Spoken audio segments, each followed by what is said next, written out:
এবং সিনেমার অভিনয় কলে তারপরে পুଣି ଯାତ୍ରାକୁ 2 ବର୍ଷ ହେଲା ଫେରିଲେ ସେ ଯାତ୍ରାକୁ ଫେରିବାର ମୂଳ କାରଣ କଣ ରହିଲା ଏବଂ ଆପଣ ଯୋଉ ନାଟକ ଆଜି ଅଭିନୟ କଲେ ରଙ୍ଗମହଲରେ ସେ ହରିଶ୍ଚନ୍ଦ୍ର ନାଟକରେ ଆପଣ ଗୋଟେ ନେଗେଟିଭ କ୍ୟାରେକ୍ଟର ଦେଖନ୍ତି ଯାତ୍ରାରେ ମଧ୍ୟ ସିନେମାରେ ମଧ୍ୟ ଦେଖାଉଥିଲା ଡିଫରେନ୍ସ ସାର୍ କଣ ରହୁଛି?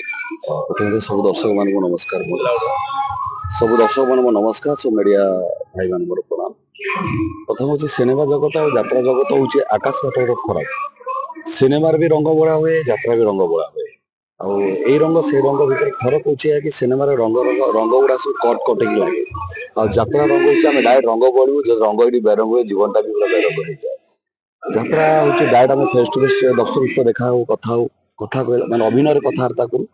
ଆଉ ସିନେମାରେ ଆମେ ତାକୁ କରିଦେଇକି ଆସୁ ତାପରେ ପର୍ଦା ଉପରେ ଲୋକ ଦେଖନ୍ତି କିନ୍ତୁ ବହୁତ କଷ୍ଟ ଲାଗେ ଯାତ୍ରାଟା ଯେହେତୁ ଯାତ୍ରାରେ ଆମେ ପ୍ରତିଦିନ ନୂଆ ନୂଆ ଅଭିନୟ କରୁ। ଆଜି ଯୋଉ ଅଭିନୟ କଲୁ କାଲି ବୋଲି ମାନେ ସେଟା ନୁହଁ, କାଲି ହୁଏତ ଟିକେ ଖରାପ ହେଇପାରେ ହୁଏତ ପରଦିନ ଆଉ ଟିକେ ଭଲ ହେଇପାରେ।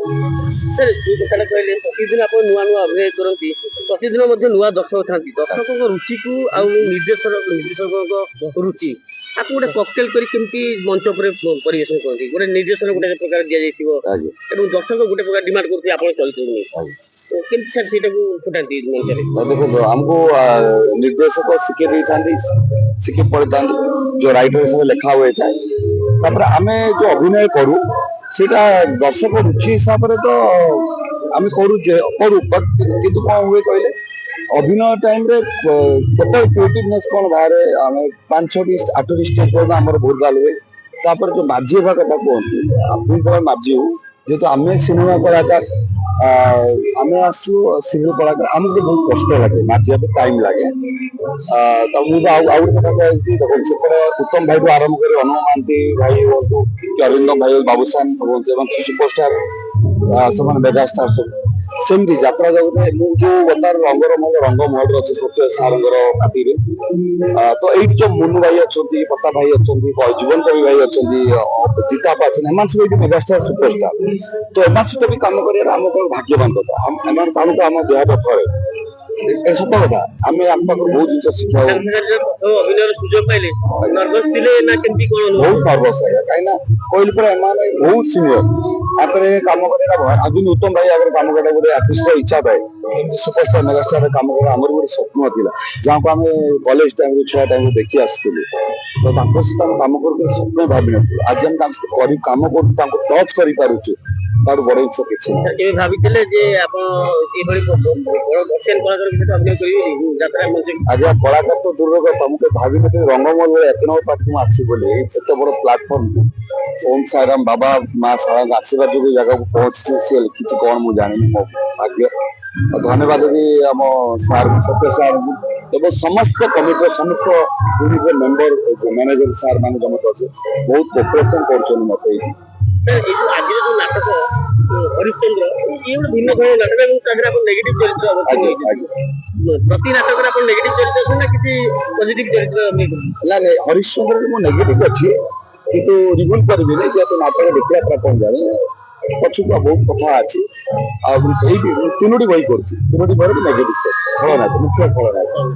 ହରିଶ୍ଚନ୍ଦ୍ର ଗୋଟେ ପୁଣି ଗୋଟେ ଯାତ୍ରା ଗୋଟେ ଫେରିଛି ଯୋଉ ଦର୍ଶକ ମାନେ ଘରେ ରହିଯାଉଛି ତାଙ୍କୁ ଟାଣିବା ପାଇଁ ଗୋଟେ ଟ୍ରେଣ୍ଡ ଆସିଛି ଅନେକ ଯାତ୍ରା ପାର୍ଟି ଆମେ ଦେଖୁଥିଲୁ ସେଇ ଟ୍ରେଣ୍ଡଟା ଫେରୁଛି ଯେ ଶୃଙ୍ଖଳିତ ଦର୍ଶକ ଆସନ୍ତୁ ଏବଂ ସୃଜନଶୀଳତାକୁ ଦେଖନ୍ତୁ ଏଇ ଘଟଣାଟା କେମିତି ଆସିଲା?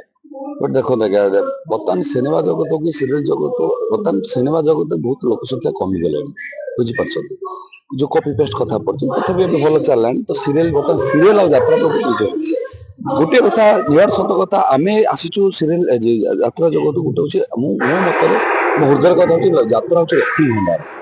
ପ୍ରଥମତଃ କିଛି ପଇସା ପାଇଁ ନା ଆସିଛୁ ଖୋଲା କଥା ଅଧିକ ପଇସା ଦ୍ୱିତୀୟତଃ ଯାତ୍ରା ଆସିଲୁ ଯାତ୍ରା ଆସିବା ପରେ ଆମେ ଜାଣିଲୁ ଯାତ୍ରାର ମଜାଟା ଭାରି ଅଲଗା ଆଜ୍ଞା ସମସ୍ତେ କହନ୍ତି ବହୁତ କଷ୍ଟ ହୁଏ ମଜା ଅଲଗା।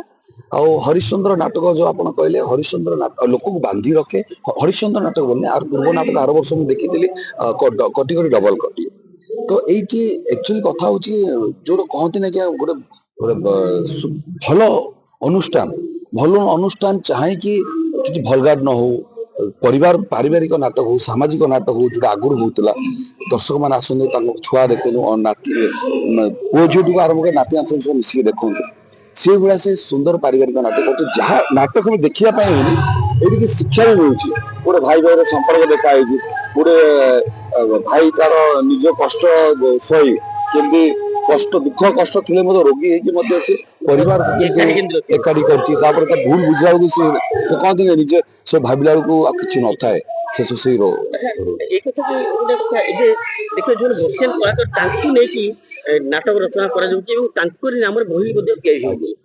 ଏ କଥାଟା କେତେ ଦୂର ଆପଣ ଗ୍ରହଣ କରୁଛନ୍ତି? ଆଜ୍ଞା ସତ କଥା ଆଜ୍ଞା, ଯାହା କାନ୍ଧରେ ବହି ଯାଉଛି ତାଙ୍କର ଏ ନାଁରେ ହିଁ ଲେଖା ହବା ଉଚିତ ଆଜ୍ଞା। ଦେଖନ୍ତୁ ଗୋଟେ ମାଲିକ କାହିଁ ପଇସା ଖର୍ଚ୍ଚ କରିବେ, ଖୋଲା କଥା। ଗୋଟେ ମାଲିକ ଏତେ ଟଙ୍କା ଦେଇ ଖର୍ଚ୍ଚ କରିବ ଆଚ୍ଛା ଟିକଟ ଲୋକ କାହିଁକି ଦେଖିବେ? ଆମମାନେ କଣ ଦେଖିବେ? ଆମମାନେ ବର୍ତ୍ତମାନ ନୂଆ, ଆମକୁ ଯାତ୍ରା ଲୋକ ଯାତ୍ରା ଜଗତ କି ଜାଣିନାହାନ୍ତି। ଆମେ ଆମକୁ ସିନେମା ବୋଲି ଆଉ କାଳି ଅଛି କି ଆଉ କିଏ XY କିଏ ଅଛନ୍ତି, ଆସ ଦେଖିବା ସିନେମା ପିଲା ବି କଣ କରୁଛୁ ଏହା ଦେଖିବାକୁ ଆସିବେ। କିନ୍ତୁ ଯାତ୍ରା ଯେମିତି ସିନେମାରେ ଅନୁଭବ ମହାନ୍ତିଙ୍କ ଫିଲ୍ମ ଚାଲିଛି, ବାବୁସାନଙ୍କ ଫିଲ୍ମ ଚାଲିଛି, ଅରବିନ୍ଦଙ୍କ ଫିଲ୍ମ ଚାଲିଛି, ସେ ଗୋଟେ ତାଙ୍କ ପାଇଁ ଯାଉଛନ୍ତି। ସେ ଏଇଠି ଅଛନ୍ତି ପତା ଭାଇଙ୍କ ପାଇଁ ଚାଲିବ ଫିଲ୍ମ, ଆମ ଯାତ୍ରା ଆମ ଅନୁଷ୍ଠାନ ଚାଲିଛି, ମୁନୁ ଭାଇଙ୍କ ପାଇଁ ଚାଲିଛି, ନାଟକ ଚାଲିଛି। ନିହାତି ଆଜ୍ଞା ଯୋଉଟା ଆପଣ ମନରେ କାଳି ଭାଇଙ୍କ ମନରେ କେବେ ହେଇନି ଯେ ମୁଁ ଏମିତି ଗୋଟେ ଅଭିନୟ କରିବି, ଗୋଟେ ଛାପ ତିଆରି କରିବି ଦର୍ଶକ ଭିତରେ, ମୋ ନାଁରେ ମଧ୍ୟ ନାଟକ ଲେଖାଯିବ? ଆଜ୍ଞା ସ୍ୱପ୍ନ ଅଛି ନିହାତି। ମୁଁ ବର୍ତ୍ତମାନ ଆଉ ଗୋଟେ ଖୋଲା କଥା ଆଜ୍ଞା, ମୁଁ ଏଇଠି ଆସିଛି ଅନୁଷ୍ଠାନକୁ, ମୁଁ କିଛି ଶିଖୁଛି ଆଜ୍ଞା। ମୁଁ କିଛି ଆରମ୍ଭ ହେଇନି, 22 ପାହାଚରେ ଗୋଟେ କଣ ବି ଛୁଇଁନି, ଆହୁରି ବାଟ ବହୁତ ଅଛି। ତ ଆସିଛି, ସ୍ୱପ୍ନ ଅଛି, ସ୍ୱପ୍ନ ବଡ ସ୍ୱପ୍ନ ଦେଖିଛି। ଦେଖାଯାଉ ଆଗକୁ କଣ ହଉଛି। ଏଇ ସମସ୍ତେ ଅଛନ୍ତି ମୋ ସାହାଯ୍ୟ କରୁଛନ୍ତି, ଶିକ୍ଷା ପାଉଛି, ଶିଖୁଛି, ଆଗକୁ ମଧ୍ୟ ଭଲ କରିବାର ଆଶା ଅଛି। ହରିଶ୍ଚନ୍ଦ୍ର ନାଟକ ଗୋଟେ ଏଭଳି ହେଇଛି, ଆଜ୍ଞା ନାଟକର ମଝିରେ ଗୋଟେ ଷ୍ଟୋରିଟା ପୁରା ଚେଞ୍ଜ ହେଇଯାଉଛି, ଯୋଉଟା ଆପଣ ଯୋଉ ଚରିତ୍ର ଆଜ୍ଞା ଆଜ୍ଞା ଆଜ୍ଞା ପୁରା ବଦଳି ଯାଉଛି, ଆଜ୍ଞା ନେଗେଟିଭ ରୁ ପଜିଟିଭ ଆଡେ ଗତି କରୁଛି। ଆଜ୍ଞା। କଣ ସେଟା ଅଛି? ଫିକ୍ସଟା ହଉଛି କି ମୁଁ ଗୋଟେ ମାନେ ଜଣକୁ ହିରୋଇନକୁ ରେପ୍ କରିବାକୁ ଯାଉଛି, ବଟ୍ ସେଇ ଟାଇମରେ ଯେ ମୋ ମାମୁଁ ପୁଅ ତାକୁ ଭଲ ପାଇଛି, ମୁଁ ରେପ୍ କରୁଛି, ତାପରେ ମୁଁ ଚେଞ୍ଜ ହେଇଯାଉଛି। ମୁଁ ତାକୁ ରେପ୍ କରିବା ବଦଳରେ ମୁଁ କହୁଛି ମୋ ହାତକୁ ରାକ୍ଷୀ ବାନ୍ଧି ଦେବ। ସେଇଟା ନାଟକ ଦେଖିବାକୁ ଲୋକ ଜାଣିବେ। ଆଜ୍ଞା ନମସ୍କାର।